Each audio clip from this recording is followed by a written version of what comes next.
병원마다 소아과 전공의 구하기가 하늘의 별 따기입니다. 천안 지역 대학병원들도 사정은 마찬가지인데 그 이유를 취재했습니다. 아산 모종 복합문화공간이 오는 2025년 12월 준공을 목표로 추진됩니다. 시는 최근 설계 공모 당선작을 선정하고 설계 용역에 들어가 내년 4월 착공에 들어간다는 계획입니다. 가칭 천안 호수고와 아산 탕정 2구가 교육부 중앙투자심사위원회 심사를 통과했습니다. 충남교육청은 오는 2026년 3월 개교를 목표로 학교 신설을 추진할 계획입니다. 시청자 여러분 안녕하십니까? BTV 뉴스입니다. 최근 소아 청소년과 전공의 지원율이 급격히 낮아지고 있습니다. 천안에 있는 순천향대병원과 단국대병원도 전공의 부족으로 어려움을 호소하고 있는데요. 지자체 차원의 지원이 필요하다는 목소리도 나오고 있습니다. 송용환 기자가 취재했습니다. 지난 2018년 113%에 달했던 소아 청소년과 전공의 지원율. 2020년 78.5%에 이어 2021년 37.3%, 지난해엔 27.5%로 떨어졌습니다. 서울 주요 병원은 가까스로 정원을 채우고 있지만 지방은 대부분 미달입니다. 순천향대 천안병원과 단국대 병원도 정원의 절반 수준밖에 채우지 못하고 있습니다. 더구나 전문의 취득을 위해 4년차마저 나가게 되면 충원율은 더 떨어질 전망입니다. 전공 선택을 앞둔 인턴 의사들은 소아과 기피 현상의 이유로 저출산 문제를 꼽았습니다. 또 소아과를 선택하더라도 전공의가 부족한 지방은 업무 과중이 불보듯 뻔해 굳이 지방병원을 선택할 이유가 없다고 말합니다. 사회적으로 좀 출산율이 낮아지니까 이제 점점 소아 환자 수도 줄고 그러면 이제 미래가 좀 불투명하니까 이제 전공의 숫자도 적어지고 그러면 이제 지방 같은 경우에는 전공의 숫자가 적으면 아무래도 현실적으로 일의 부담이 늘어나니까 점점 소아 청소년과를 기피하려는 경향을 보이는 것 같습니다. 레지던트라고 불리는 전공의들은 교수와 간호진들과의 협업을 통해 전문의가 되기 전 다양한 경험을 쌓습니다. 엄연히 월급을 받는 의사 신분이기 때문에 수련과 함께 입원 환자 관리와 당직 근무도 수행합니다. 이런 전공의 부족 문제는 또 다른 악순환을 이야기합니다. 대학병원에 있는 의대 교수들은 전공의 공백으로 의료인 양성과 연구보다는 외래 진료에 치중할 수밖에 없습니다. 일반 병의원보다 수입도 적고 교수의 명예도 예전만 못한 상황에서 대학병원을 떠나는 교수들이 늘고 있는 이유입니다. 아무래도 인력 자체가 줄고 있으니까 그 전공의에 대한 인력도 줄고 있고 그러다 보니까 환자 치료에 조금 더 집중을 하게 되는 거죠. 근데 환자 치료에 집중을 하게 되면은 사실은 흔들릴 만한 요소가 사실은 많죠. 소아과 운영에 따른 악성 민원의 만성 적자, 여기에 전공의 부족까지 삼중고를 겪고 있지만 상급병원 유지를 위해 울며 겨자 먹기로 버티고 있는 실정입니다.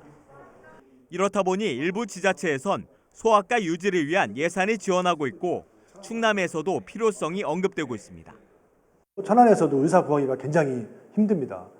그래서 우리가 충남 도민들이 최소한 충남은 벗어나지 말고 충남에서 어떤 이런 진료를 받을 수 있게끔 우리가 소아 청소년과에 대한 그런 지원을 고민을 해야 될 때가 아닌가 이런 생각을 하고요. 아마 이것은 우리가 수익이 나지 않는 시내버스의 지방정부에서 이제 어떤 지원을 해주잖아요. 그런 같은 논리가 아닐까 싶습니다. 다른 진료과에 비해 잦은 민원과 적은 수입이 예견되어 있는 소아 청소년과. 소아 의료 공백을 막기 위해선 그럼에도 불구하고 이 길을 선택한 전공의에 대한 당근책이 필요해 보입니다. 결국은 이 지역에서 소아 청소년 진료를 담당할 사람들은 앞으로 전공의들이에요. 근데 그런 전공의가 없다라는 거는 현재 있는 인력이 나중에 은퇴를 했을 때 미래가 없다라는 거죠. BTV 뉴스 송용환입니다. 아산시가 옛 소방서 부지에 추진하고 있는 모종 복합 문화공간의 설계 공모 당선작이 선정됐습니다. 시는 설계 용역을 마치고 내년 4월 착공에 들어가 오는 2025년 12월 준공을 목표로 추진할 계획입니다. 보도에 김장섭 기자입니다. 옛 소방서 부지에 추진되고 있는 모종 복합 문화공간. 아산시는 지난 2019년과 2020년 각각 선정된 정부의 생활형 SOC 복합화 사업과 도시재생 사업을 연계하는 것이 효율적이라고 판단해 복합화하는 사업으로 변경을 추진했고 지난해 11월 최종적으로 승인이 나면서 사업에 속도가 붙었습니다. 이런 가운데 최근 모종 복합문화공간 설계 공모 당선작이 선정되면서 사업이 점차 가시화되고 있습니다. 지하 1층, 지상 4층 규모로 지어질 예정인 복합문화공간에는 주민문화복합공간을 비롯해 키즈앤 맘센터와 작은 도서관, 신중년 인재 양성과 청년 창업 인큐베이팅 공간 등이 들어서게 됩니다. 투입되는 예산은 모두 173억 원입니다. 아산시는 설계 공모 당선작이 선정된 만큼 설계 용역에 착수해 내년 4월에 착공에 들어갈 예정이며 오는 2025년 12월에는 준공될 수 있도록 노력하겠다고 밝혔습니다. 주민은 물론 청년과 중년까지 모두 아우르는 복합문화공간이 점차 가시화되면서 원도심의 새로운 활력을 불어넣을 수 있을지 기대감도 커지고 있습니다. BTV 뉴스 김장섭입니다. 가칭 천안 호수고와 아산 탕정 2고가 교육부 중앙투자심사위원회 심사를 통과했습니다. 이에 따라 충남교육청은 성성동 지역의 가칭 천안 호수고를 39학급 규모로 오는 2026년 3월 개교될 수 있도록 설립을 추진합니다. 또한 탕정면과 음봉면 중심으로 산업단지 배후 주거시설이 연차적으로 입주함에 따라 인구가 늘어날 것으로 예상되면서 39학급 규모의 아상탕정 2고도 오는 2026년 3월 개교할 예정입니다. 다만 이번 중투심사에서 학군 내 과밀 해소를 위한 학교 규모 검토 보고 후 추진이라는 조건부 승인이 이루어지면서 두 학교의 규모는 변동될 가능성도 있습니다. 천안시가 2023 충남 청년정책 우수시군 평가에서 지난해에 이어 2년 연속 1위를 차지했습니다. 천안시는 450억 원의 예산을 투입해 65개의 청년정책을 추진하고 있습니다. 또 청년센터 이음을 비롯한 유관기관과의 협업을 통해 다양한 성과를 내고 있습니다. 충남도 특별사법경찰은 8월 3일부터 31일까지 도내 집단 급식소와 식품 판매업 3천여 곳을 대상으로 위생관리 실태를 점검합니다. 이는 장마와 무더위로 식중독 위험이 증가함에 따른 것으로 미신고 영업행위와 원산지 허위 표시, 보관기준 미준수, 소비기한 경과제품 사용행위 등을 집중적으로 점검합니다. 특사경은 불법행위 적발 시 압류 조치와 행정처분을 실시하고 추적 단속까지 벌여 불량 식자재의 유통과 판매를 원천적으로 차단할 방침입니다. 천안의 대학교 인근 야산에서 백골 상태의 50대 남성 시신이 발견됐습니다. 천안 동남경찰서는 지난 30일 오전 7시 30분쯤 한 등산객으로부터 산 중턱에서 시신을 발견했다는 신고를 받고 신원을 확인했다고 밝혔습니다. 경찰은 범죄 연관성 등을 파악하기 위해 국과수에 부검을 의뢰할 예정입니다.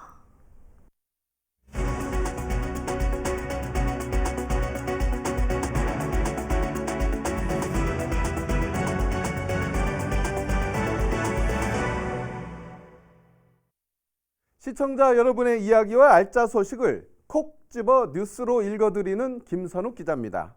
오늘 또 무더위를 시원하게 날려줄 이웃 소식을 가득 모았습니다. 뉴스 클리핑 시작합니다. 요즘 시대가 많이 좋아져서 빨래방에 가면 큰 이불 빨래도 뚝딱 할 수 있고요. 여름 내내 퀴퀴한 빨래감도 이것저것 모아가면 쉽게 빨래하고 보송보송 건조까지 되니까 정말 편리하죠. 이렇게 편리한 것도 사실 거동이 불편한 어르신들이라면 상황이 달라지는데요. 그래서 우리 아산시 송악면 살림꾼들이며 대표 봉사자님들이 나섰습니다. 송악면 바르게 살기 운동협의회가 그 주인공인데요. 홀로 지내시며 거동이 불편해 이불 빨래가 어려운 어르신 3가구를 선정해 빨래를 해드렸는데요.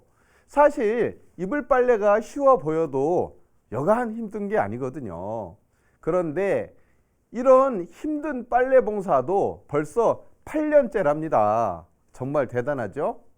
상상만 해도 힘든 일을 오랜 동안 해오셨으니 천사가 따로 없네요.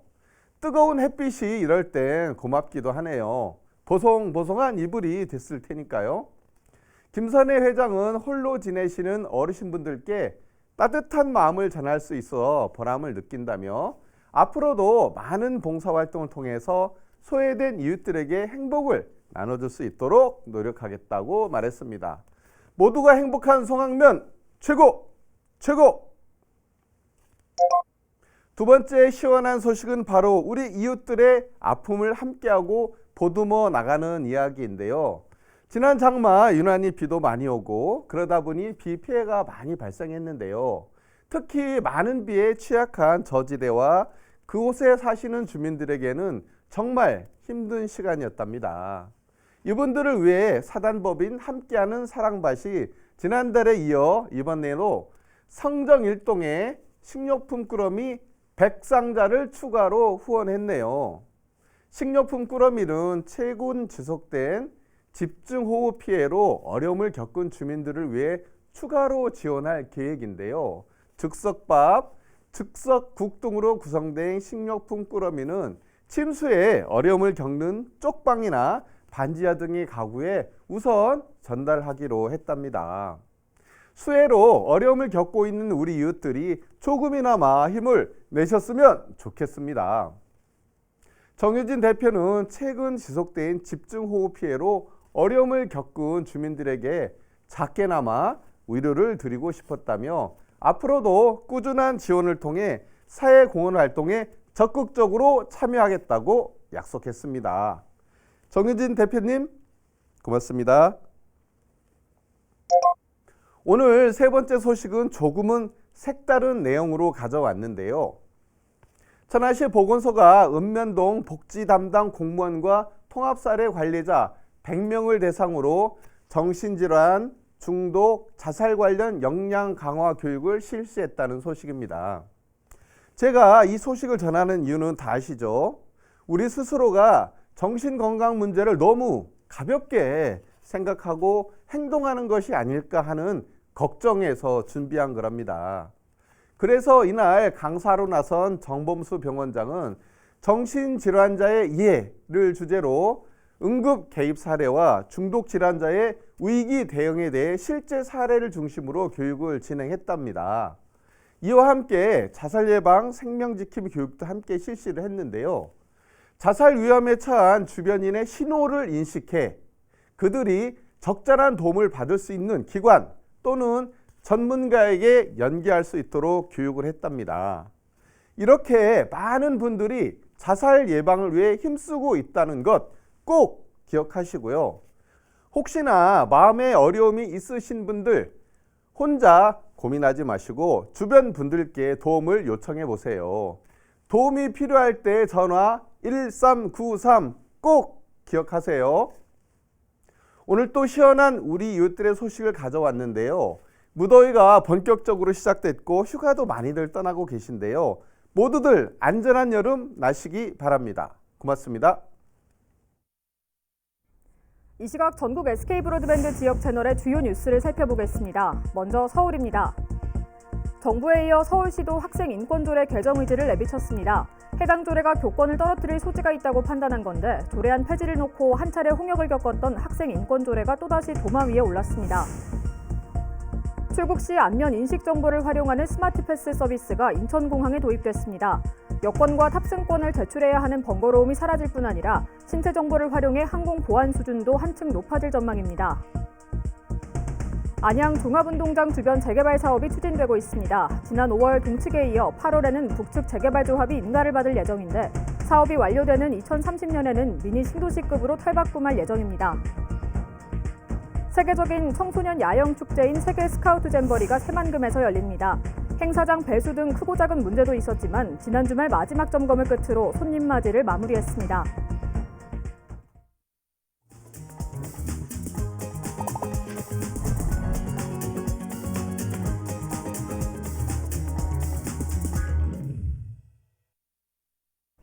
아산 한복거리가 전통시장으로 인정됐습니다.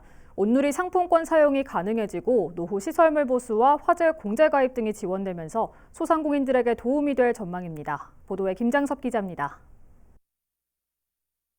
아산 온천동 한복거리입니다. 온양 온천시장과 접해 있고 한복과 이불, 인테리어, 안경원 등 다양한 업종들의 가게가 들어서면서 사실상 시장의 기능을 수행하고 있지만 그동안 시장으로 지정되지 않으면서 온누리 상품권 사용이 제한되는 등 혜택을 받지 못했습니다.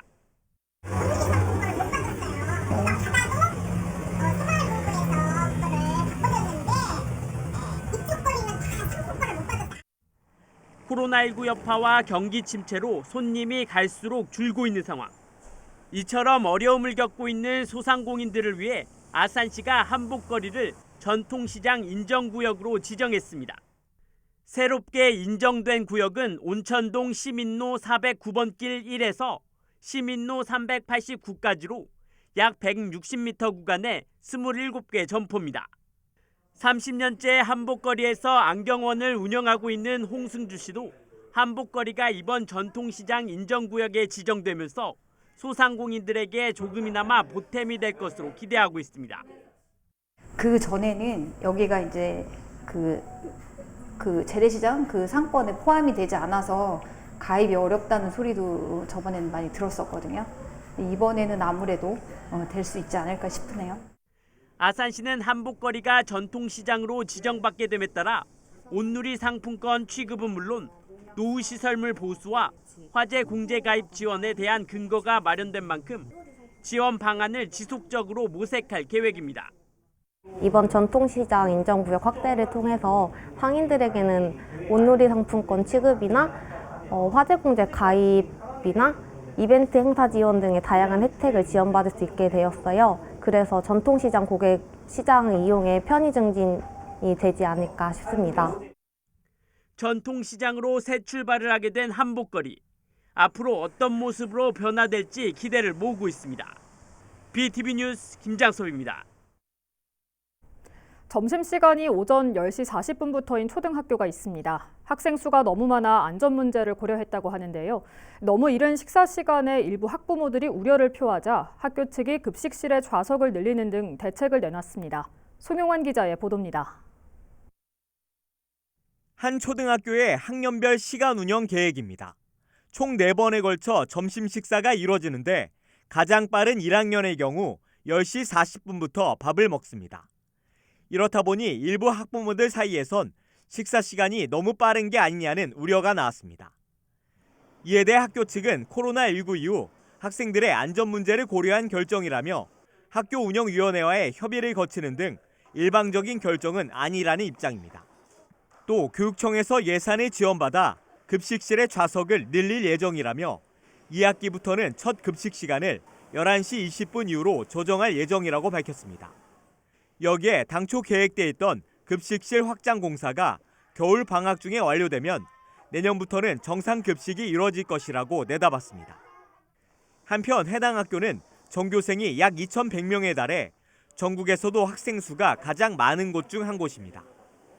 지역 정치권에선 급식 문제는 극히 단편적인 사례라며 불당신도시 조성 당시부터 제기된 과밀학급 문제가 근본적인 원인이라고 지적했습니다.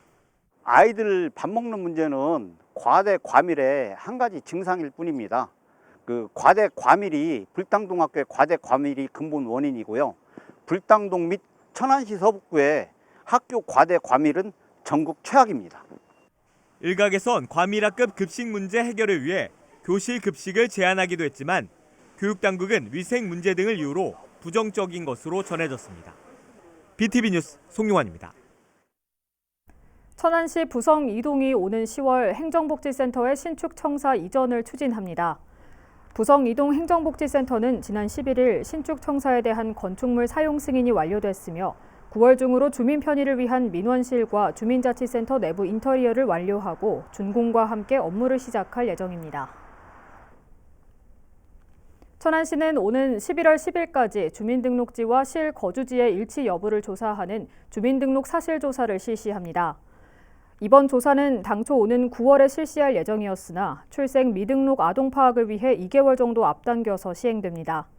오는 20일까지 정부 24 앱을 통해 비대면 디지털 조사가 진행되고 이후 미참여자나 중점조사 세대는 이 통장과 공무원이 방문해 확인하게 됩니다. 아산시가 신혼부부의 주거 부담 완화를 위해 주택자금 대출이자를 지원합니다. 신청 대상은 신청을 기준 시에 주민등록을 두고 있으며 최근 5년 이내 혼인신고를 한 신혼부부 중 가구원 합산소득이 중위소득 180%를 넘지 않는 가구입니다. 또한 아산시 소재 전용 면적 59제곱미터 이하 1주택 소유 또는 전월세에 거주해야 합니다. 지원 대상자에 선정되면 대출 잔액의 1.25%, 연 1회 최대 100만 원까지 지원받을 수 있습니다. 신청은 오는 25일까지 주소지 행정복지센터로 하면 되며 구비 서류 등 자세한 사항은 아산시 누리집을 통해 확인할 수 있습니다. 자, 3개만 더. 하나, 둘, 셋. 하나, 둘, 셋. 하나, 둘, 셋, 셋. 어깨 힘 빼고. 그렇죠. 어깨 힘 빼고. 둘, 하나, 둘, 셋. 하나, 둘, 셋.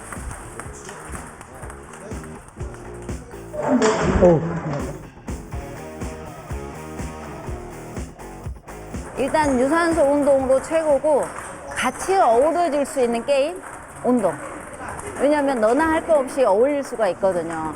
왜냐하면 세대 차이가 사회적으로 나가면 있지만 운동에서는 세대 차이가 없어요. 그래서 잘 어울려요, 여기. 단계마다 이제 실력들이 있어서 그 단계 한 단계를 올라가려고 몇 년 동안 노력을 하거든요. 그 레슨 받고. 근데 저는 이제 아까 말씀드린 대로 한 거의 중간 정도인데 이렇게 땀 흘려가면서 그래서 이제 한 달 올라가는 그런 매력? 그리고 이제 뭐 이렇게 땀도 흘리고 살도 빼고 건강해지고 이렇게 사람들도 이렇게 많이 만나고 그런 게 매력인 것 같아요.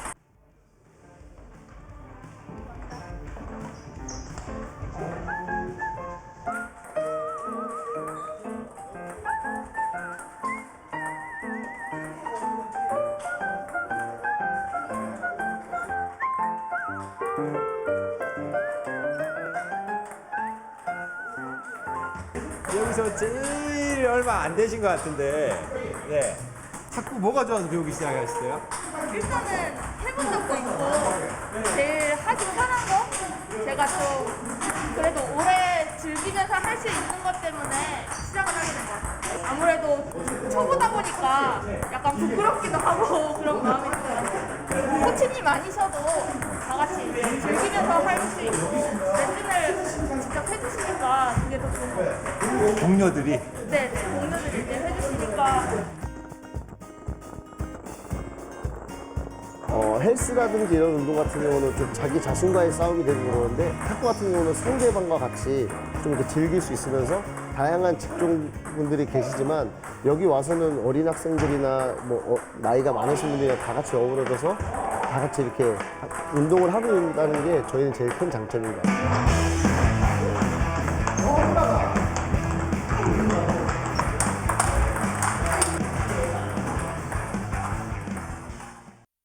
소아 청소년과가 줄어들면서 소아과가 몇 없는 지역에서는 더욱더 어려움을 겪고 있습니다. 소아과 전공의 지원율이 줄어드는 이유 중 하나도 저출산 문제에 따른 불투명한 미래일 텐데요. 결국 근본적으로는 단순히 지자체 차원의 지원을 넘어 모두가 저출산이라는 문제 해결의 실마리를 풀어나가야 하지 않을까 싶습니다.